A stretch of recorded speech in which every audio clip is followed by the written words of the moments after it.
Bonsoir, dans cette nouvelle vidéo de notre formation sur le langage JavaScript, nous allons voir quelques environnements dans lesquels nous pouvons exécuter du JavaScript. Ok, dans un premier temps, on va voir l'exécution du JavaScript dans le navigateur. Moi, j'utilise du Firefox pour la version pour développeurs. Ok, Firefox Developer Edition. Je vais vous mettre le lien dans la description.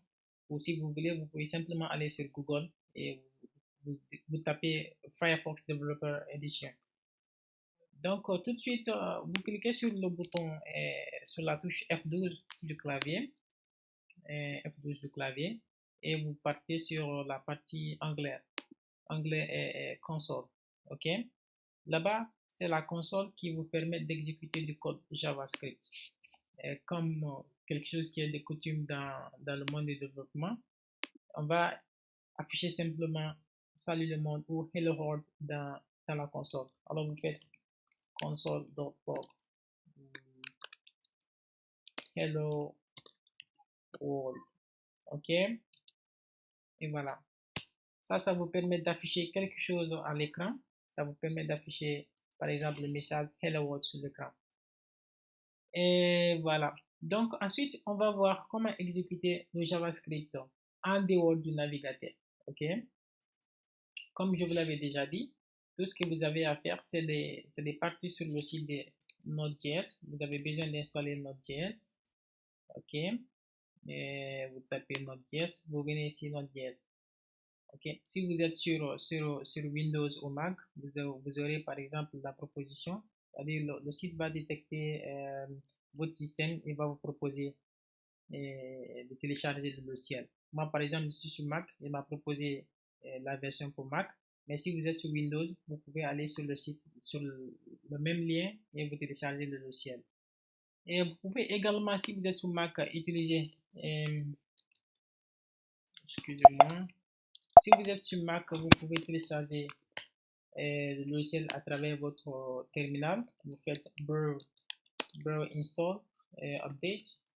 Vous faites brew update. Après, vous faites brew install Node. Ok, moi j'ai déjà le logiciel installé, donc je ne vais pas lancer la commande. Cela va vous installer le Node.js. Pour vérifier que Node est bien installé, vous faites Node-version. Vous voyez, moi j'ai la version 16.7. Ok, donc pour exécuter du code JavaScript, tout ce que vous avez à faire, c'est de faire Node. Ok, on va entrer en mode interaction avec le logiciel. Par exemple, je vais faire console.log. Je fais hello world.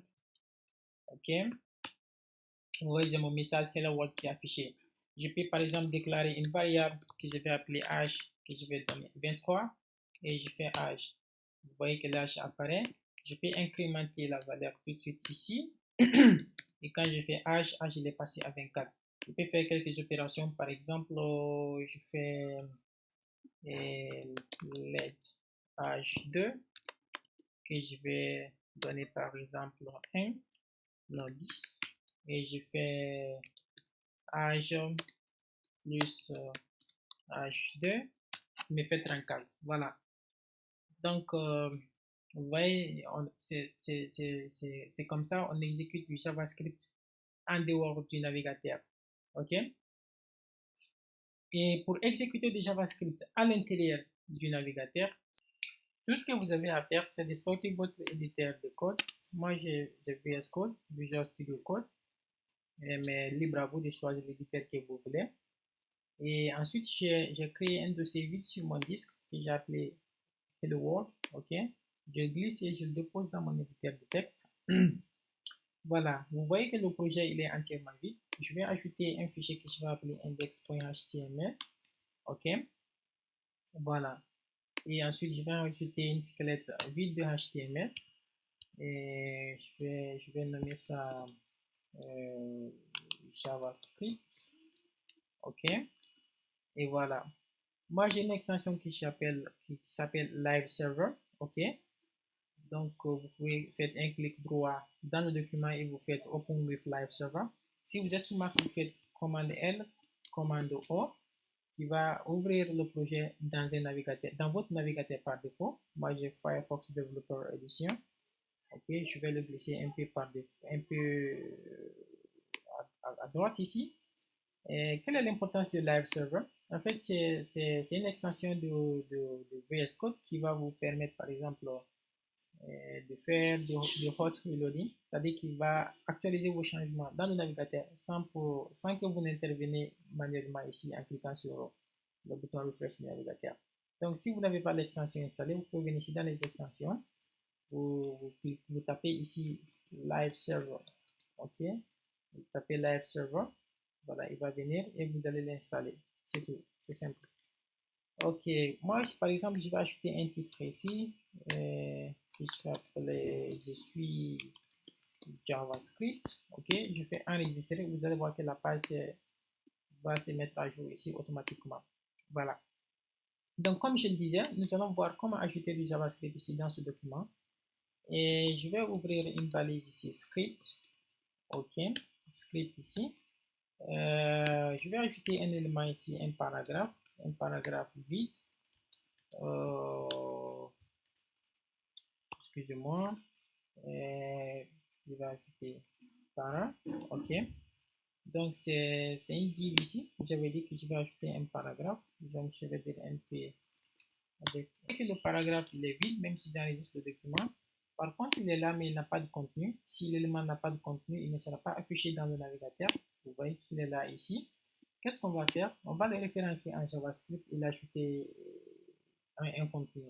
Donc, qu'est-ce qu'on va dire? On va déclarer une variable const qui va faire référence au paragraphe P. On va déclarer document.querySelector. Ok, on va référencer notre paragraphe. Voilà, le paragraphe il est référencé. On va l'ajouter un contenu. Donc, on va faire p.textContent qui est égal ici à la hello world. Ok, voilà. Vous voyez tout de suite, dès que j'ai enregistré le navigateur, j'ai enregistré mon projet, le navigateur s'est réfléchi et vous voyez ici que le hello world s'est ajouté dans le paragraphe. Voilà. Donc, ceci pour vous dire qu'il est possible d'interagir avec notre document HTML en JavaScript. Donc, du coup, vous allez peut-être me demander, est-ce que c'est le seul endroit où on peut écrire du JavaScript? Non. On peut exécuter le JavaScript ici. On peut écrire le JavaScript à l'intérieur du head, la balise head. Mais vous allez voir ici que ça ne marche pas. Pourquoi ça ne marche pas? C'est parce que ça, c'est par défaut le comportement du document HTML. C'est-à-dire que le document HTML est interprété du début à la fin, c'est-à-dire en haut vers le bas. Donc, du coup, pendant qu'il est arrivé au niveau de la balise script qui est là, l'élément P n'existait pas parce qu'il n'est pas encore arrivé au niveau du contenu, c'est-à-dire dans le body. L'élément P n'existe pas, c'est ce qui est affiché ici. Dès que P est nul, on essaie d'accéder à un P qui est nul. Donc, du coup, il n'existe pas. Mais pour vous prouver qu'on peut aussi exécuter du JavaScript à ce niveau, tout ce qu'on a à faire, c'est de faire peut-être un console.log ici des hello world. Ok. Vous allez voir que cela s'ajoute dans la console. Voilà. Ça marche. Donc, vous pouvez exécuter du code JavaScript non seulement dans le head, dans le body aussi. Ok. Mais vous allez voir, vous allez dire que ok, si on peut exécuter du code dans le head, mais pourquoi on n'a pas pu, par exemple, faire référence à l'élément P qui se trouvait dans le body à partir du head? Voilà, il y a des éléments qu'on peut ajouter, par exemple, dans la balise script. On peut l'ajouter des propriétés qui vont, par exemple, dire que, ok, attends, toi JavaScript, attends d'abord que la page se charge entièrement avant de t'exécuter. Donc, pendant ce temps, ça va trouver que le code HTML s'est entièrement chargé. Les balises HTML sont entièrement chargées, donc on peut le faire référence. Mais pour le moment, on ne va pas faire tout ça. On va attendre qu'on entre un peu dans le vif du sujet. Voilà. Et aussi, on peut exécuter du JavaScript dans un fichier séparé, un peu comme le CSS. Si vous faites le CSS à l'extérieur du HTML, c'est-à-dire que vous mettez le CSS dans un fichier séparé et vous faites référence dans votre document HTML. Ok? Donc, tout de suite, on va ajouter un fichier qu'on va appeler index.js et on va y placer notre code et JavaScript qu'on avait écrit précédemment. OK. Vous allez voir que cela n'a pas marché. Pourquoi? C'est parce qu'on n'a pas d'abord référencé notre document HTML avec le fichier JavaScript. Donc, du coup, on va ajouter un élément script ici, src, qui va pointer sur index.js. Et tout de suite, dès que j'enregistre, on va tout de suite que ça marche. Donc, voilà, les gars, ce sont les trois manières d'exécuter du code JavaScript, c'est-à-dire à l'intérieur du navigateur, dans la console et dans la page web, et à l'extérieur du navigateur avec Node.js. Donc, je vous donne rendez-vous à la prochaine vidéo. Ciao.